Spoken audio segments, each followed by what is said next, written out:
It's Chris Schmidt with the Average Joe Sports Show. Lot to talk, including Nebraska on the diamond. Hi, it's Bill Dolman. The Nebraska men's basketball team is getting set to play in its Big Ten tournament, but they're also making plans to go dancing. Where and when will they play?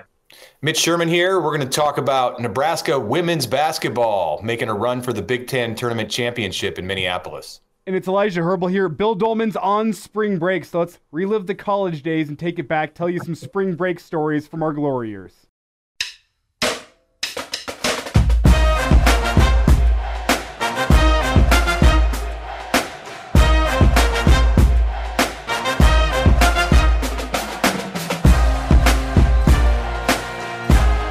Hey, it's the Average Joe Sports Show, episode 34, as we all got our dancing shoes on. Mitch Sherman, Bill Dolman, Elijah Herbal, Chris Schmidt. Can find and subscribe to the Average Joe Sports Show different ways. Can do so on YouTube, the AJ Sports Show.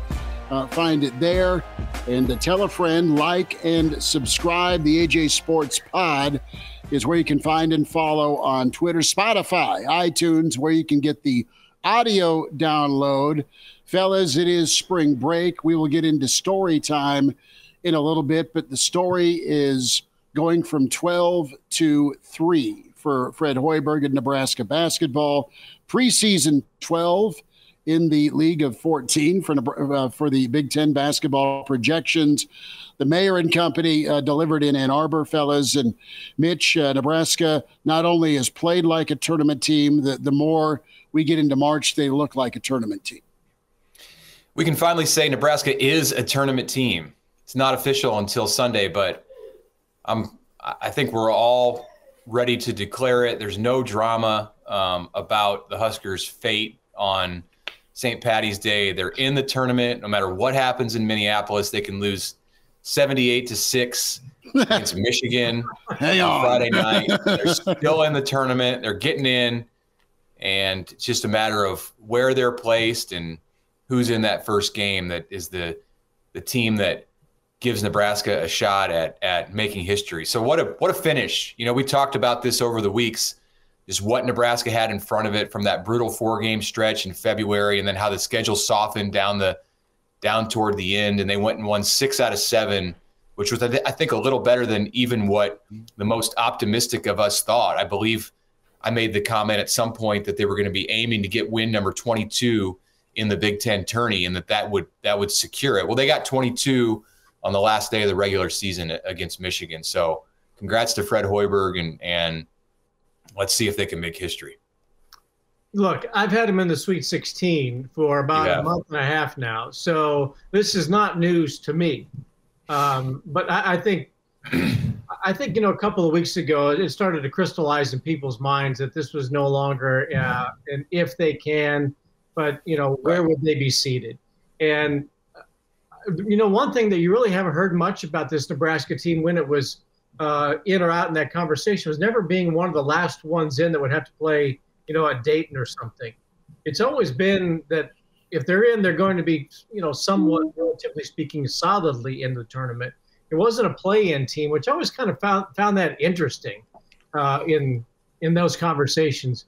But the way they played down the stretch, getting that one road win out of the way, the first one, that was a big deal. And then the way they played on Sunday against Michigan, it was like that wasn't even part of the conversation with Nebraska basketball all season long, when it was like for weeks and months they had to win on the road in the Big Ten or it just wasn't going to happen. And then once they did, and then they did it again, it was like there's just no question about it whatsoever. What I thought was impressive about Sunday's game is, it's an emotional day because it's senior day, and it's typically that way everywhere.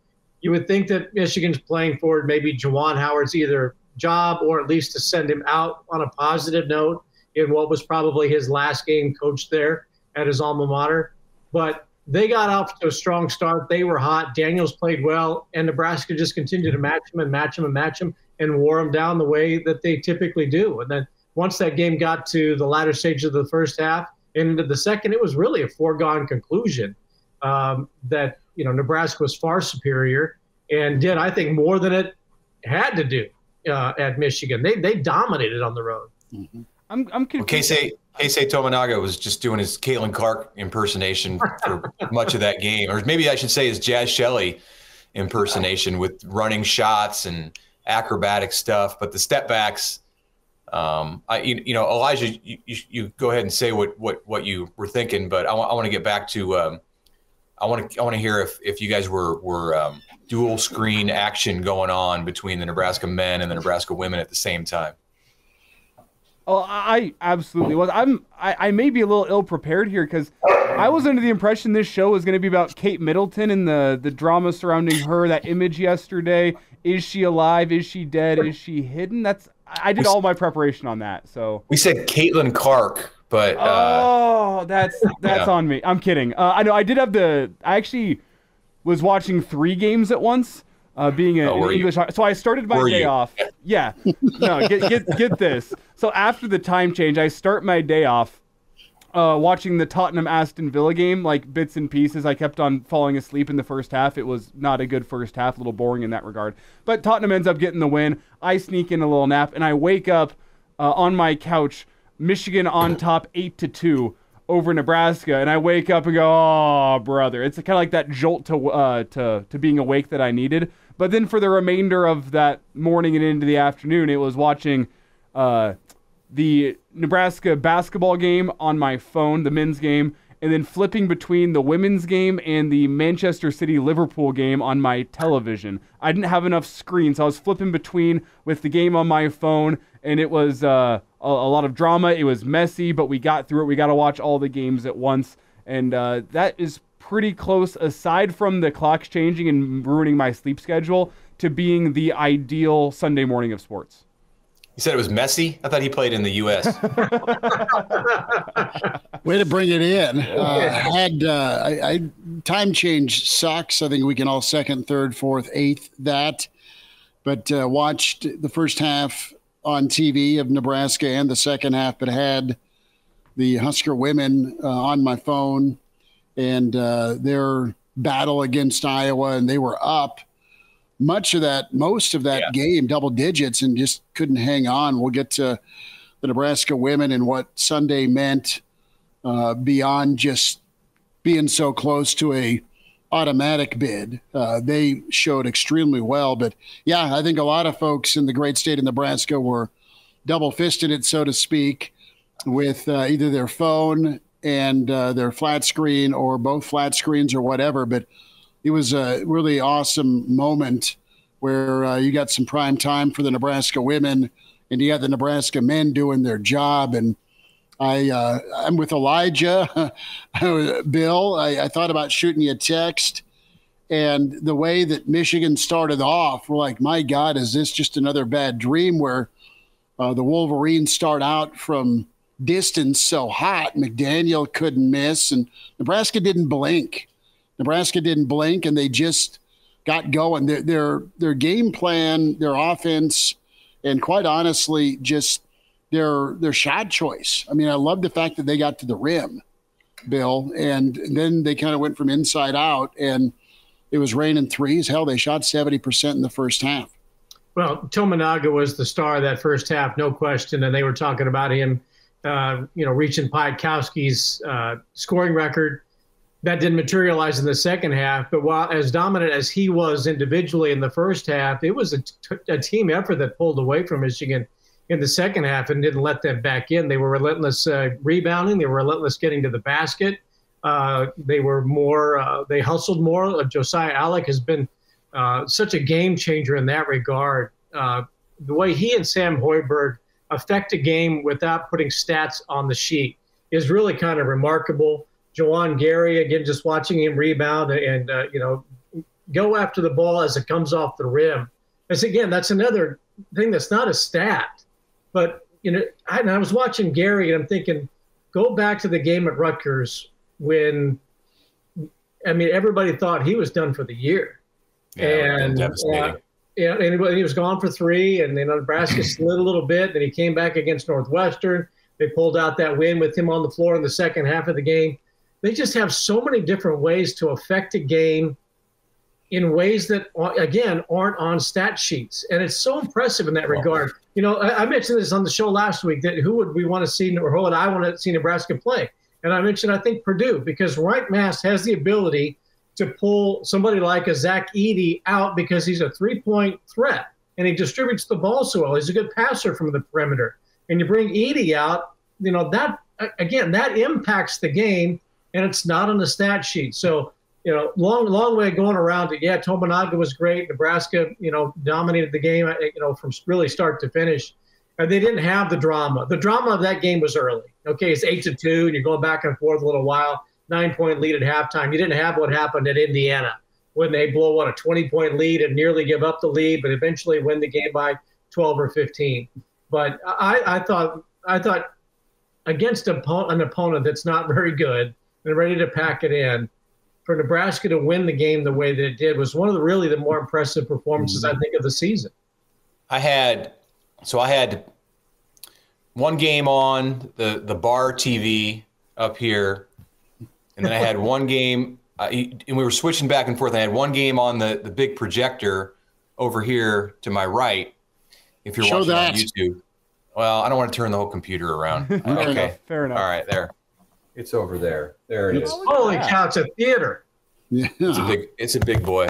Casa de Mitch. At the time that I installed that, it was a lot more cost effective to do that than to try to buy that's a 120-inch screen right there. So it's a big boy. Well, yeah. So you know, it's all for work. I have to got to do it. Got to watch the games. You know, need to be able to see them. But so I was watching the Nebraska men's game, and there were multiple instances in this game where it kind of took me back to thoughts that I had when Nebraska was on the road in recent weeks against Indiana or against Illinois. Not as much against Ohio State, but for portions of that game. And I'm talking about moments like, so Sam Hoiberg drives the lane, gets knocked off of his course, jumps in the air, adjusts midair, loses the ball, regains the ball, throws it under the hoop to Juwan Gary, who's got to make some crazy athletic play just to catch the ball. He readjusts and hits this circus-like shot from the baseline. Another play, like Keisei pulls up from 30 feet, bounces it off the rim, and here comes Josiah Allick running in from who knows where to like dunk tip it off of a three. And then like Keisei, you know, pulling up from the block M, from the maze M, from 37 feet and nailing one in transition. And I think the thought that crosses my mind is, I wonder what these fans in Ann Arbor and Bloomington and Columbus and Champaign think when Nebraska comes in there and it's like, this is Nebraska. They've won 40 games the last 4 years. Yeah, so they have a good record this year. Who they play, whatever. They're doing it in the Big Ten, but are they really any good? And you see that, and it's like, what is going on with Nebraska basketball? I would like to like go incognito to some bars in Minneapolis this week and find fans of the traditional powers in the Big Ten, even like Purdue fans, because they saw it when the Boilers came to Lincoln, and just see what these people really think about what Nebraska has done. When it's, you know, it's not that they've transformed the program and they're going to be a power for the next 10 years. It's just this team is really, really efficient and just plays good basketball. And we're taping this on Monday night. When people hear it, it will be just before or after the Big Ten awards come out on Tuesday. And if Fred Hoiberg is not the Big Ten Coach of the Year,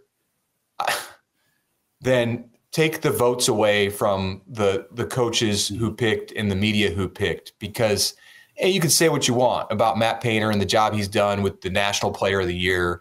And, you know, Chris Collins has got Boo Buie, you know, who's a, you know, an NBA player as his difference-making point guard. Who's Nebraska got? Nobody in the top 15 in the league in scoring.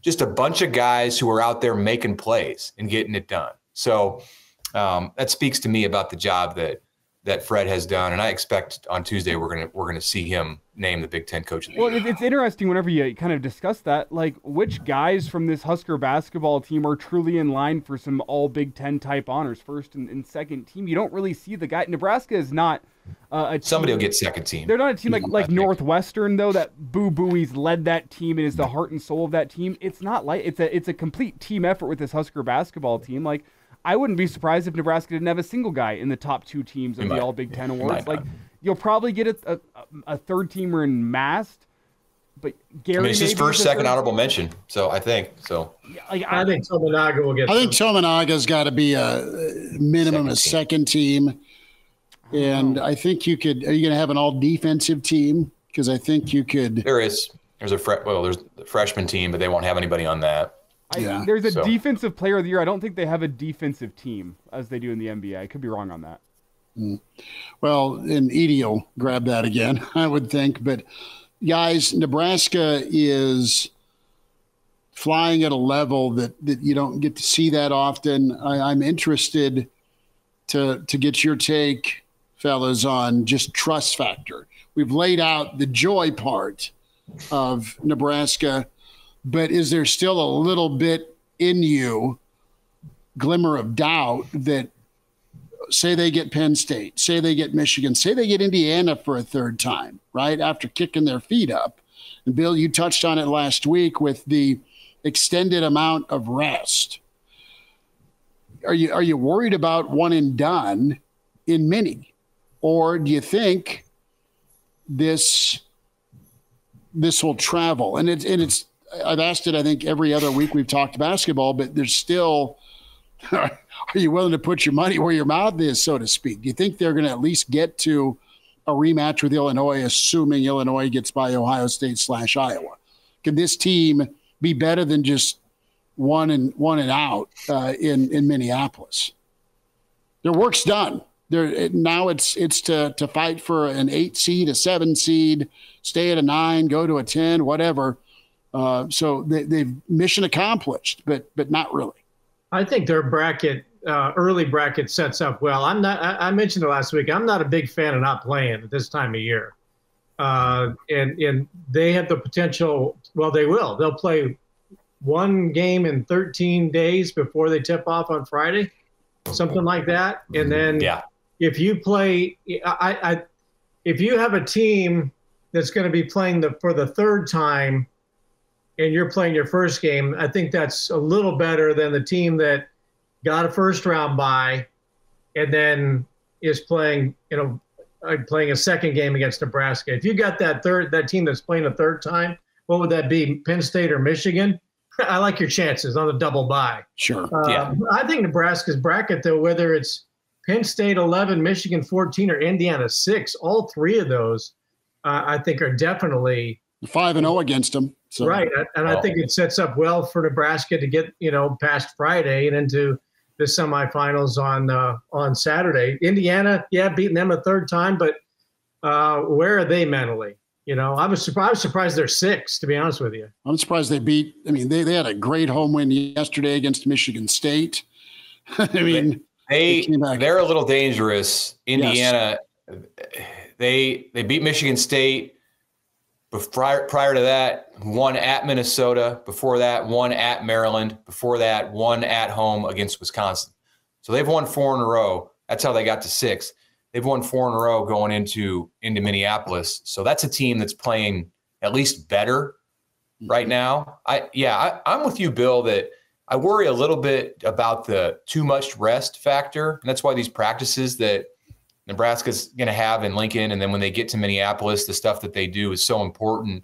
You can't let them lose the energy and the momentum and the positive vibes that and you can only generate some of that through game action, but whatever they can do just to stay sharp. I think the game on Friday against Indiana or the winner of Penn State, Michigan is more important for Nebraska just to be able to have another game under its belt on Saturday.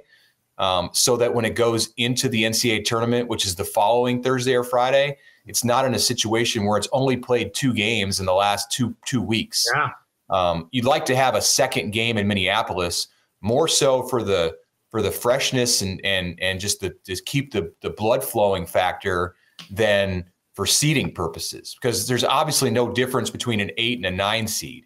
So if you're 9 and you're talking about getting up to 8 because you made the Big Ten semifinals, it's the same thing. Even arguably 7's different because you potentially are facing a weaker team in the second round. But I mean, this is Nebraska. Like you're only focused on the first round. You've never won in the first round, so don't worry about who's on the round of 32 line. I think that game Friday night's important just to keep them in the right mindset.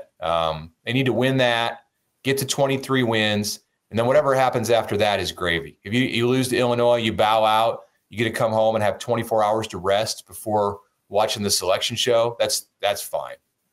Here's another thing too about what Nebraska has been able to do to get to where it is, where they are no longer in that bubble talk conversation, is they're not going to be going into the tournament thinking we have to win this thing to get in. That's the only chance.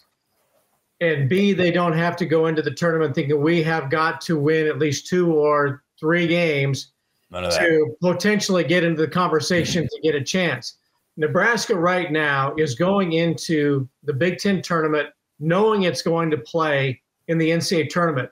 And Mitch, you've been around, all you guys have been around teams before. That's Selection Sunday, and then the logistics of Monday, Tuesday, Wednesday. And if you're supposed to play, God forbid the play-in games, but the logistics of finding out and being nervous, and then finding out that you're in, and then trying to figure out when are the tickets coming in, where are we going, how are we getting there, all of that, and what's the schedule time, what's that like?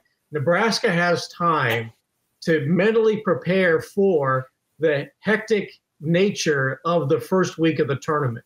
And part of that goes to, they're just going to be able to do it, but they also have a coach who has been there. Mm-hmm. And Fred Hoiberg, who, has taken teams there. He's played in it. And that, I think, is going to help that team mentally prepare. We're going to play Friday. We might play Saturday. Who knows what's going to happen Sunday, but at least they know this is what we're going to be doing on Monday. This is Tuesday. We're going to travel. This is what they're prepared for that. That's why it's so significant that Nebraska already should, I can't believe that there's a possibility they won't, but should know that it's in.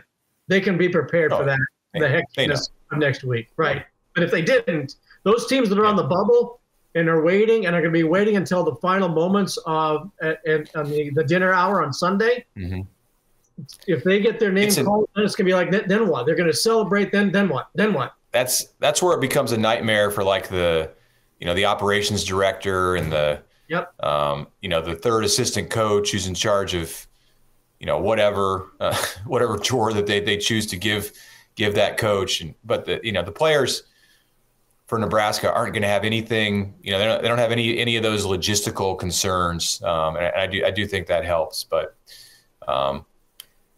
take care of business on Friday and everything else is gravy. Let's switch up and stay with basketball, but talk Husker women. This is the Average Joe Sports Show at AJ Sports Pod, is where you can follow us on Twitter at AJ Sports Show. On YouTube, Spotify, and iTunes is where you can download, tell a friend, subscribe, give us a rating. Mitch Sherman, Bill Dolman, Elijah Herbal, Chris Schmidt. As Nebraska almost 2-1 against 1 seed, we think Iowa. Coach Williams and her crew just fell short, pretty much up 9 to 11 points most of that ball game. And then Caitlin Clark went off in the second half, but chance to win at the end of regulation, battled back in overtime, and just not enough. An emotional kick in the gut for Nebraska. But I think they're going to use this as fuel. This could be a turning point. Not that Williams hasn't been to the NCAA, guys, but the talent she keeps acquiring with Alexis down low, and then the Jazz and the three-point shooting around her, the gals they have that can make plays off the dribble, and then just the showcase. I mean, that was CBS National. That was CBS National, where it's a neutral site, allegedly, and you still don't blink I mean, you gave Iowa everything. I mean, it's a monster confidence builder, but I think it could propel this program to another level. Maybe I'm reading too much into it, but I was impressed, as was most of this state. I don't think you're reading too much into it. They were a 2-touchdown underdog in that game. It was 16 points. And, I think the nation, and I will say the nation because the nation is in tune with Caitlin Clark, thought that, Nebraska shocked Iowa the last time they played in Lincoln. And the Hawkeyes are more fresh because they've played just twice in Minneapolis, while Nebraska's had to play 3 games in 3 days coming into this, and this is going to be a blowout. That's what the odds makers seem to think, and they held Caitlin Clark to 4 points in the first half. Now she scored 30 after halftime, which that's just Caitlin. That's just Caitlin being Caitlin. But I was really impressed, and I was more impressed with them in the game yesterday, in the game Sunday in Minneapolis, than I was watching Nebraska win against Iowa at PBA. That fourth quarter was a little bit fluky, and there was nothing fluky about what they did for 4 entire quarters and another 5 minutes on a neutral site that wasn't neutral on a fourth game in 4 days. And having 2 freshmen in Natalie Potts and Logan Nisley, who were right out there helping lead the way, along with the big 2 for Nebraska and Shelley and Markowski. And Shelley's gone, but they get Allison Widener back from an injury that's cost her this season. And, of course, you have Britt Prince coming in, who's a high school All-American. And you got Amy Williams' daughter coming in, Kennedy, from Lincoln Southwest, who's a little spitfire out there and is just going to cause havoc whenever she is on the court. And I don't know if that's going to be 5 minutes next year or 25 minutes, but somewhere down the road, she's going to impact that program. They've got some momentum. And I think that Sunday was a real moment for them. Now, if they go and go one and done in the NCAA tournament, then you take a step back and you haven't capitalized on that momentum. But this is a team, we'll see what their draw is. And they're probably also in that 7 to 10 range.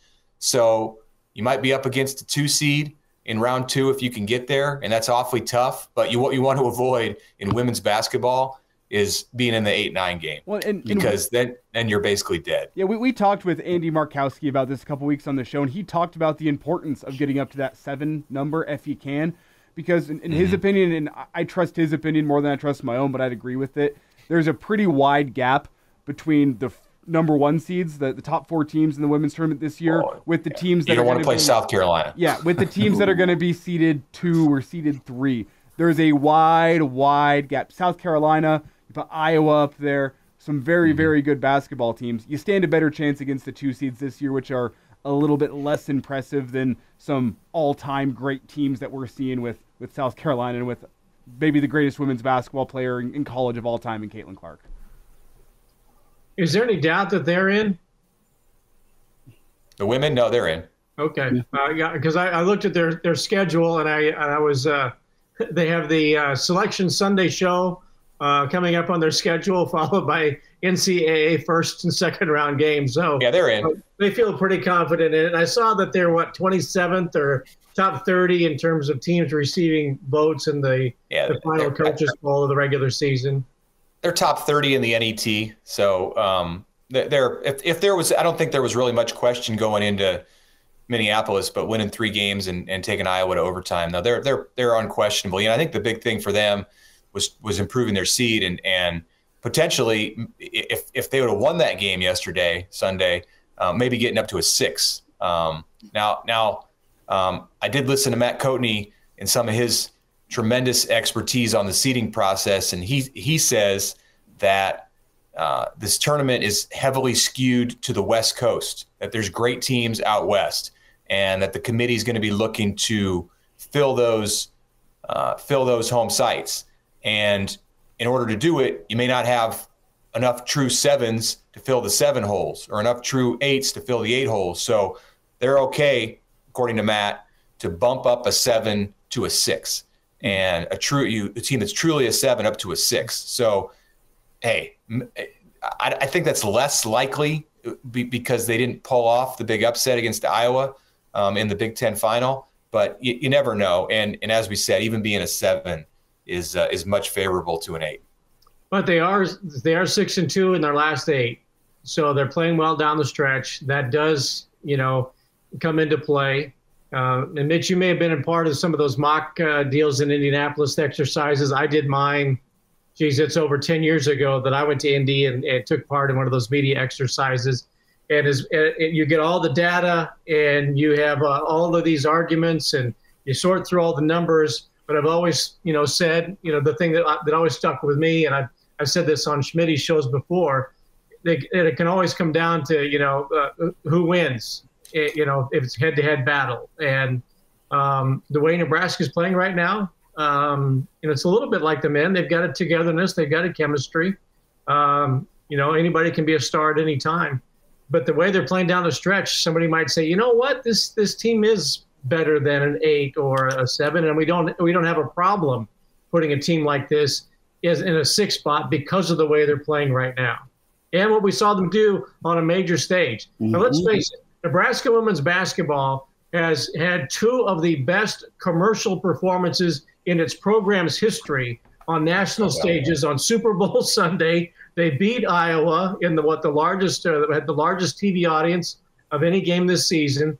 I mean, incredible advertising for Amy Williams and her program and the University of Nebraska women's athletic department. And then what they did on Sunday on CBS, what was supposed to be the Caitlin Clark show. And they pretty much stole that too, or at least we're on par.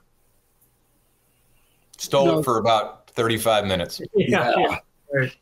Well, you hope if you're a Nebraska women's fan that they can bottle up that bitterness, right, and channel it the right way. They're gonna let it sting, but they're gonna, I think, be motivated from it. Her post game was right on, and you witnessed the emotion, that how much hurt there is when you lose, and you want a team like that. You want a team that is so pissed that they lost that they want to be out the very next day and either be practicing or let's take it out on somebody. And I think they have that group. I was a little taken aback by that, surprised. I thought after going 3-1 and going to overtime with the top 5 team in the country that they would feel pretty pleased with themselves. Obviously upset to lose the game, but it told me a little bit of something about their competitive spirit, that they were as upset as they were, mainly Jazz and Alexis and Amy Williams was emotional too. I think she was emotional more just about some specifics with a few players. She was asked about Nisley and just her journey this year, and she had a hard time talking about that. But clearly, they are emotionally invested and together in whatever they're doing, and it's going to benefit them next week. I hate to say, isn't that good to see? But it hardens me a little bit because we've gotten to the point where those teams that were always in the NCAA tournament, and especially on the men's side, where it just wasn't that big a deal, the conference tournament. Those teams that knew they were going to be in the NCAAs, and you're talking about the powerhouses of North Carolina and Duke. Well, we can't wait to see them, in the ACC tournament final for the 3rd time this season. But you always got the feeling like they really didn't care. If they got to the final, great. But if they got beat beforehand, even better, so they could be rested for the NCAA tournament. I can remember some of Jim Boeheim's better teams at Syracuse was like, we got to go through 4 games. This is going to wear us out for the NCAA tournament. So they didn't mind bowing out, in the quarters of the semis. If you got to the final, go win it. And if they didn't win it, it was like, well, where do we go next week? So it's good at this stage of the season that, it does mean something, even if you are going to go on and play. I'm not a big fan of I know it's March Madness and the conference tournament champion getting the automatic bid. To me, that ought to go to the conference regular season champion. I mean, you worked for months to win that title. That ought to win you a spot in the big dance, as opposed to somebody getting hot for 3 days or 4 days, and then you get an automatic bid because you went on a flyer. I mean, remember a few years ago with Syracuse and that, what was it, the Jerry McNamara team that won like 5 or 6 games in Madison Square Garden? Well, they were the 9 seed. They were a mediocre team in the regular season.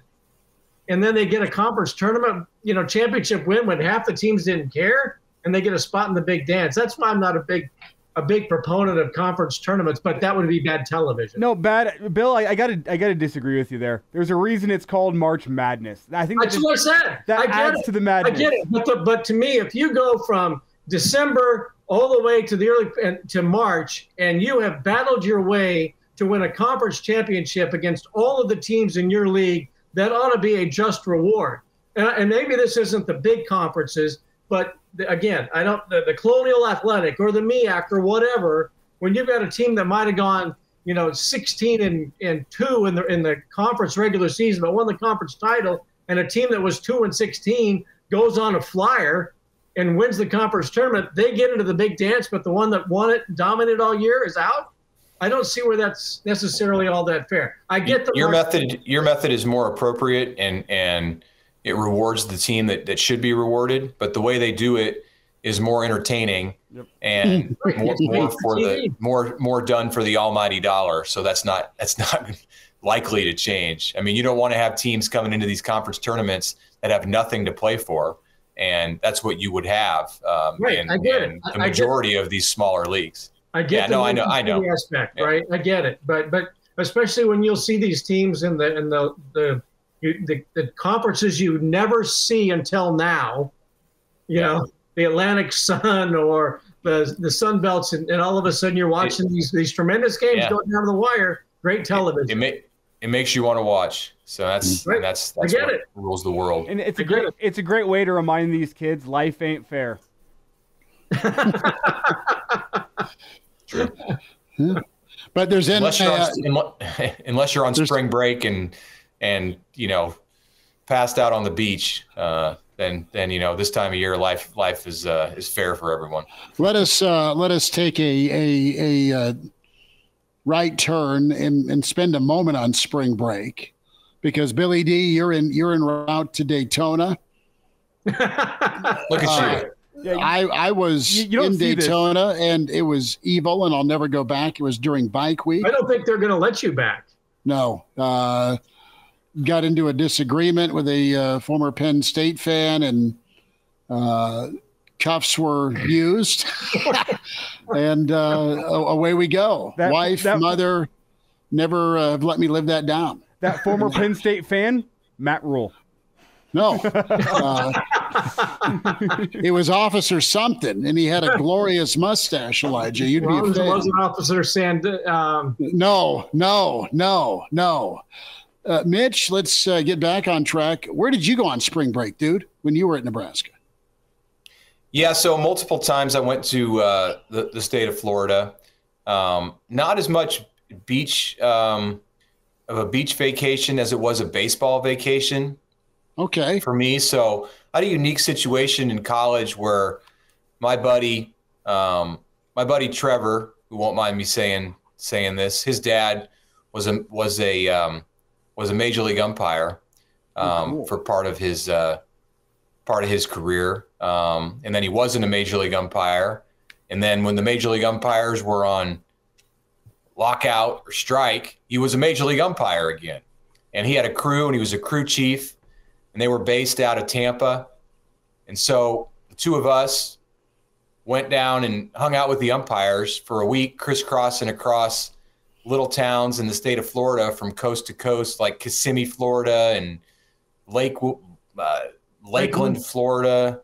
Yeah, just hanging out with the umpires in the locker rooms as a couple of dumb 20-year-olds, 19, 20-year-olds, and then doing what umpires do after the game, which is generally go to the bar and then maybe some other places. But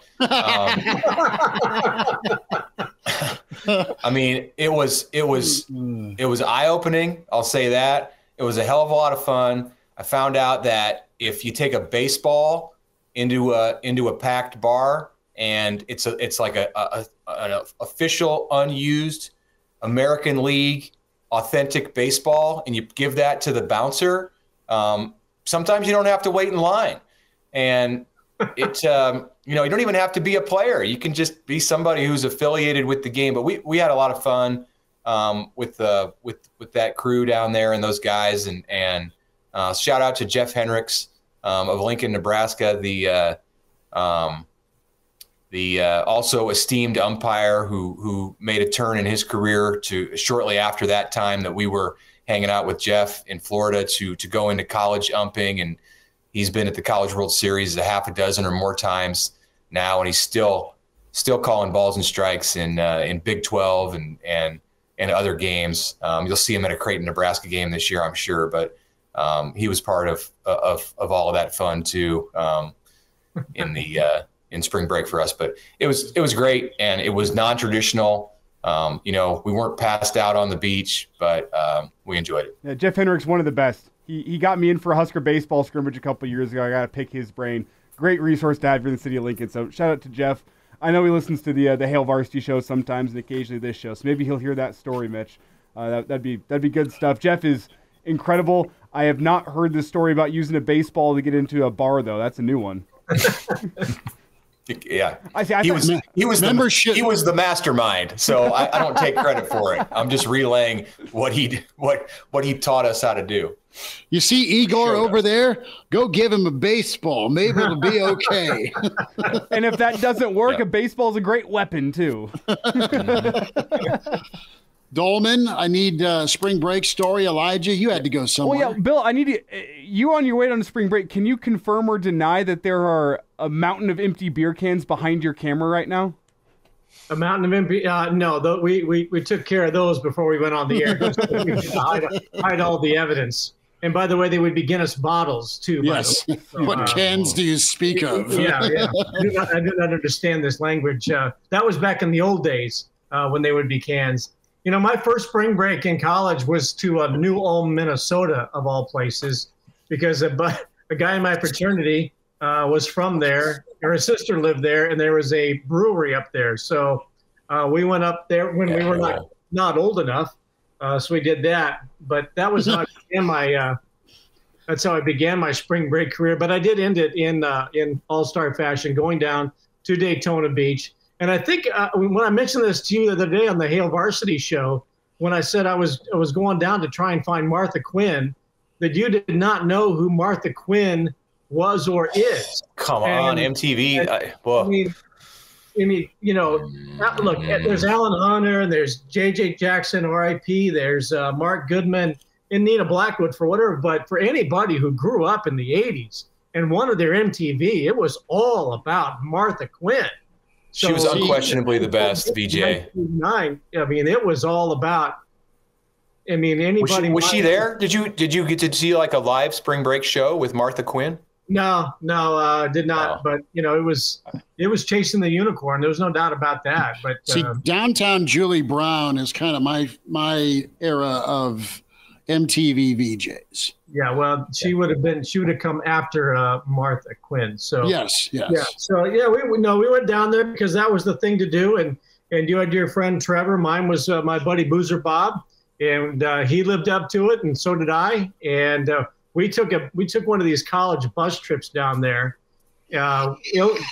Probably, looking back, it's a great memory, but at the time, it's ill-advised. And, starting to sound like my Orange Bowl trips. So we took one of these trips with a bunch of people we did not know, but Bobby and I, being KG veterans that we were, rounding out our college careers, went down to Daytona Beach. But it's also a fond memory because when Nebraska ETV decided they were going to give me a shot to do my very first broadcast, it was in a phone booth on a payphone early one morning after a night of quarter draws or nickel draws at Penrod's, that I called back and talked to Jim Carmichael, and they basically said, okay, here's the deal. We're going to let you do 3 innings in April.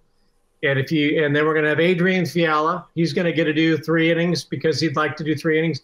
And they said, if you suck, then we'll have Adrian finish out the game. But if you do okay, we'll let you finish it out. So that was that. Went back to Penrod's and the beach. And so that's a fond memory of Daytona, that my career was officially begun while I was down there. Well, I had 17 inches thick of lawyer letters, wondering if I wanted to appeal the no contest plea. At least you got a gig out of it. I got scolded by my father. Elijah, where did you rock? Oxford, Mississippi.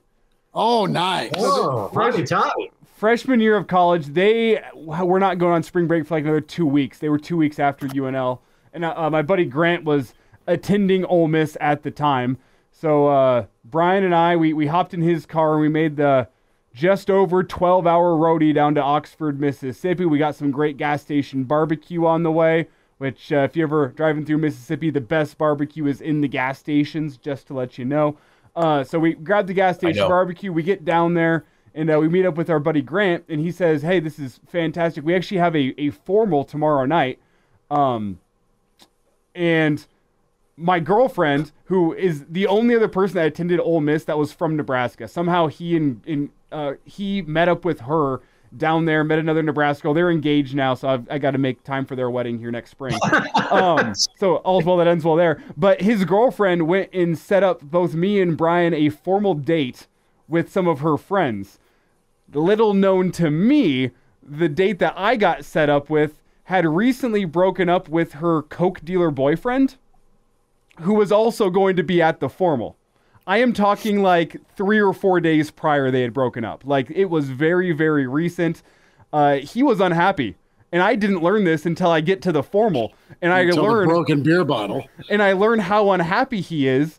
And I'm not sure if you know much about coke dealers, gentlemen. No. They don't tend to be rational thinkers, is the best way to put it. So, Mitch, your wheels are turning. His name wasn't Escobar, was it? No, it was not. His name was Brennan. He recently made it out of federal prison. You'll never get what his charge was. It was possession of cocaine. With intent to deliver. Yeah. So I think I won. But anyway, he was very unhappy with me. We made the gentleman's agreement. Hey, man, I don't care enough. I'm just here for a weekend to have a good time. I'll stay away from your girlfriend. They ended up getting back together before he went off to prison. So it's a real Hallmark movie. Thanks. So real Hallmark movie there. I smoothed it over and said, hey, dude, I didn't know about this. I didn't hear about this. I'm not trying to make you angry tonight. She clearly doesn't want to see you, but I'll stay away from her if it makes you happy and I don't have to fight you and end up in a jail in Oxford, Mississippi. So all's well that ends well. I avoided her and him for the rest of the night and made it back safely to Lincoln, Nebraska. Have you thought about selling the rights to that screenplay? I have called The Hangover 4. The road trip was great, though. We piled in, and it was like a 23 or 4 hour drive from Omaha to Daytona. A bunch of my buddies, and it was this guy's Ford Taurus we all slammed into, 5 of us. But all along the way, as you're diagonally crossing Missouri, you go from tornado warnings, all right, in the northwest part, to a blizzard as you go through St. Louis. And then I like that. One of the moments I'll never forget is stopping to go to the can in Tennessee. And it smells like spring because the Appalachians are in full bloom. And I'm just like, wow, we hit a Waffle House. There was a fight in said Waffle House. There always is. Right. Went bad. Yeah. Then I got to experience rush hour in Atlanta. And like, you know, and then we made it to Daytona. Spent a little time in Orlando. Went to Margaritaville. That was cool. And then last night there was awful. But you live, you learn. Your story is basically about the travel to Florida, and it again is reminding me we'll have to do. I went Orange Bowl week with Mitch. At some time about Orange Bowl road trips, or it could be Fiesta Bowl road trips, or it could be Holiday Bowl, or Cotton Bowl, or Alamo Bowl road trips. But they got a little bit less crazy as the years went on. Not surprisingly, there were some drives that were somewhat reminiscent of what you just described. Yeah. Well, this all scary. This all Weather, sets up a potential average Joe road trip to Los Angeles for Nebraska USC next year, where we get to relive the college days and make it a spring break trip. We all end up in jail. No. Glad you're talking about this we're recording this now, because previous conversations on this subject have only been discussed away from the microphones. So now you got it out there. We got to do it. We got to make it happen. We'll make a stop in Las Vegas and make questionable decisions. Sure. Kidding. Guys, let's go back to sports for a moment. The Average Joe Sports Show as we wind down episode 34. At AJ Sports Pod on Twitter, at AJ Sports Show on YouTube, Spotify, and iTunes. Mitch Sherman, Bill Dolman, Elijah Herbal, Chris Schmidt. Good weekend for Nebraska baseball. It didn't start out that way. It finished that way. And then they get set for 2 with Wichita State. First one is Tuesday night. We're taping on Monday. So it didn't look good early, but Husker baseball survived. You got to see some new arms. You'll get to see some new arms in pretty important roles, fellas, this weekend against Wichita State. But Nebraska keeps on doing their thing. And Will Jeske is a freshman from Lincoln Southeast. And I mentioned him because, one, he was a tremendous talent, him and Butenbach at Southeast. Loved those 2 freshmen. But Jeske was just really a nice mentor to Junior. Like, just they go to the cage together. And it's so awesome to see him just thriving early. And, hey, just stick me anywhere, coach. And second base, he made a hell of a play climbing the ladder to get a unassisted, or I should say a double play, where he gold gloved it at second and then threw out the runner that wandered off at first base, still hitting around 375, getting on base from time to time. So I'm kind of following him just from a personal interest standpoint. But as you zoom out, this baseball team isn't messing around. That's awesome. That's awesome for you, Schmitty. I mean, I'm sure it makes you feel old, but completely. When you've got somebody to follow like that, that's great. I was impressed again with their mental toughness, because you come out and it's the home opener and you're thinking, all right, we're home finally, away from the rigors of the road. This is going to be a cakewalk. South Alabama, what's that?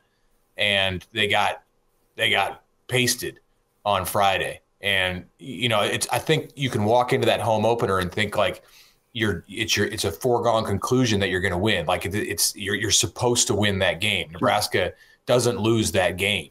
And they did. And South Alabama wasn't done. They had every intent to win the series, to sweep Nebraska, whatever. And the Huskers had to come back on Sunday.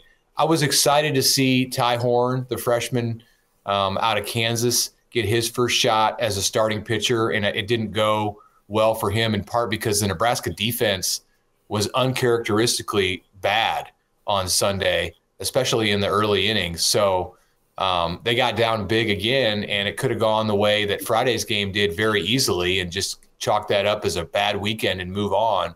But I don't think that's what this team's mentality is going to be. And they fought back and got 15 hits and some good relief pitching and won that game comfortably. So we'll see. I don't think they intend to have too many more weekends like that. They want to play better fundamental baseball, better defense, better starting pitching. They got it again from Sears on Saturday. He was awesome. He threw a complete game. He's got to be the Friday night guy, I think, going forward from now on. I understand he's their ace, but this 3-game series stuff where they're pitching their ace on Saturday, Rob Childers has earned the right to do what he wants. He's going to do what he wants. He knows 10 times more about pitching than I ever will, but if not 100 times more. But I've watched enough college baseball to know that I think a team like Nebraska, it's my opinion, should be throwing their best guy on Friday night in a 3-game series. And you get that thing started off right. So I would hope that certainly by the time they get to Big Ten, if not sooner, that he's got that ball to start things off. After losing that opening game against South Alabama, they scored a lot of runs. And I'm wondering what kind of team that it's going to be at Haymarket Park. It's the home park. is it going to be a much higher scoring team there because they know it? I found that interesting, the number of runs they scored. But they've got the 2 games with Wichita State, and those are both road games. After that, 8 straight games aren't home.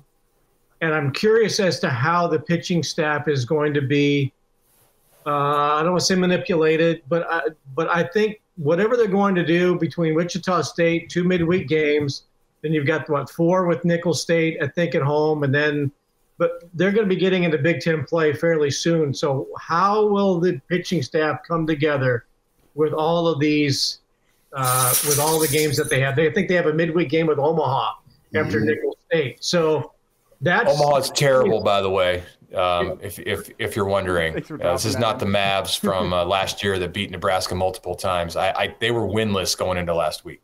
But how Nebraska develops its pitching staff over these next 2 weeks, I find interesting, because they've got to find that, right? They've got to find the Sunday starter for conference play, and they've got to find guys who can provide 5 innings for those midweek games. And I think that this is going to really go a long way in determining who 1, 2, 3 are on the weekends, and then who the reliable midweek guys are, because that was the torpedo last year that sunk Nebraska ship, were those midweek losses. And that we've already determined that this team has pitching depth, but what are they going to do with it to protect themselves in the games that are kind of flyover games on Tuesdays and Wednesdays? I think we'll find that out over the next 2 weeks. Yeah, I don't want to be a hater on the Mavs. I just want to make that clear. They're 2-12, and they got their first win of the season on Saturday, 20-0 at SIU Edwardsville. So, and then came back with a 2-1 win the next day. Well, good. Good for them. I think they've turned it around. They might be a force. And I'm a supporter of the Mavs. I went to UNO hockey on Saturday night. Saw the Mavs sweep. Great weekend. Got out the brooms against North Dakota. So go Mavs. I don't want to be painted as ripping on the Mavs, even though I've said bad things about their baseball team that started off the year 0-12. You get paid to call it as it is, and to call it as it is, that team is bad. I'm just glad they got a rivalry. I'm just glad they got a rivalry series to right the ship against SIU Edwardsville. Yes, yes. The vaunted fighting somethings. Salukis? I don't know. That's Carbondale. That's Carbondale. With that, your SIU straight. Plenty of carbonation for many on spring break, and we'll be back shaking it off and talking Nebraska, where the men and women are dancing. For Mitch Sherman, for Bill Dolman, Elijah Herbal, Chris Schmidt. Back at you next time on the Average Joe Sports Show.